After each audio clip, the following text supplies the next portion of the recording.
What's up, guys? I just got back from a trip to Lowe's and we got parts for redoing the floor pans. So that's what we're gonna hop into now. Welcome to the video. We're getting right into it today.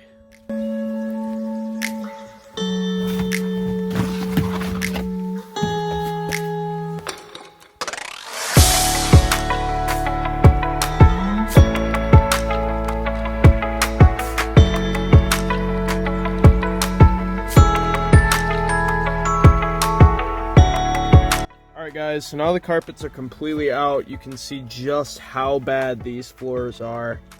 So now I'm gonna start grinding. We have our piece of sheet metal right here. It's a cheap piece, but I have some reinforcement for it. It's gonna go along this way, stop it from bending.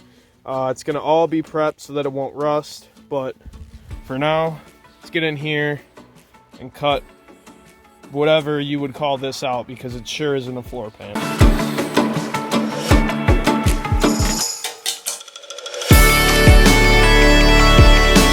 Alright guys, so it's the next day because last night it was raining really hard, so I couldn't film much.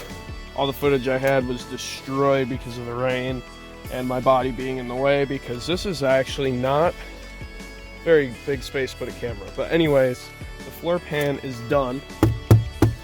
And it's solid. So this is actually stainless steel, so it's not gonna rust. And it's solid enough to where I can put all my weight on it. Obviously I need new rockers so that it can actually support itself.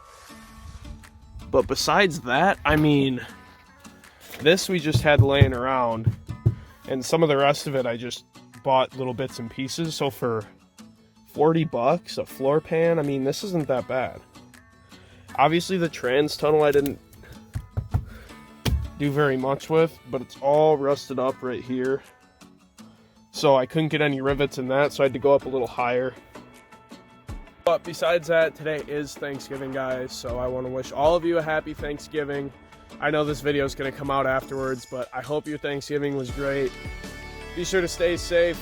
Please don't get together with 5,000 people. But as for today, that's going to do it for me. I'll catch you guys tomorrow, or maybe even the next day.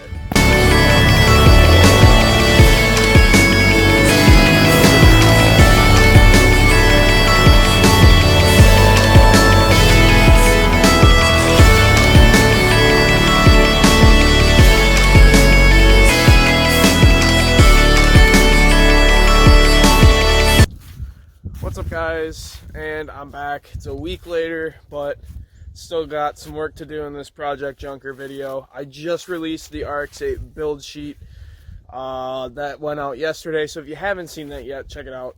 I'm super proud of that video. It's favorite one I made so far. Really took me back through a bunch of memories. But today we actually aren't going to be working on the Jeep. We are going to be working on the Silverado. One of the rear calipers went, and we're going to change both of them because why go through it twice, you know? So I'm going to jack this thing up, get some blocks in front, and we're going to get to work.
guys, so as you can see, finally got the wheel off. That took way too much.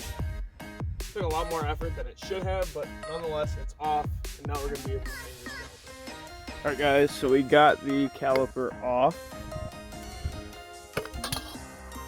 and now we just have to get the rotor off,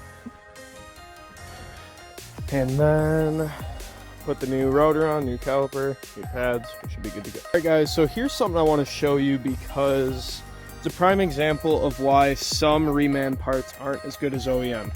So this is the bracket for this new reman caliper. And if you compare this to the one from the OEM, you can see that you have a pin right here to hold your caliper or your brake pads in place. These you don't have those pins, and so I put the brake pads into here and they were sliding around. So, you know, little tip, if you're ever changing brakes and your brackets don't match up, if you can reuse the ones from the OEM set of brakes, do that 100%, because you can't get any better than OEM.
Alright guys, so the passenger side rear caliper is in. Now I'm going to move on over to the other side, and I'm not really going to show me taking the tire off because you guys already saw that and didn't really go well. So I'll just catch you guys once I have the tire off and I start taking the caliper off. Okay guys, so we got the wheel off over here, and what I didn't show you last time, I'm going to show you now. So to take off a caliper, there is your bolt which holds on the brake line so that this can get some brake fluid, and then you have your two main bolts there and down there, and then basically this caliper just slides off, and then all you got to do is screw this into the new one, put the two bolts in the new one, get the pads in, slap it back on. It's really, really simple. A lot of people overcomplicate small jobs like this, but at the end of the day, wrenching is wrenching.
Alright guys, so the other caliper is on, and I wasn't able to use the OEM clips because they broke.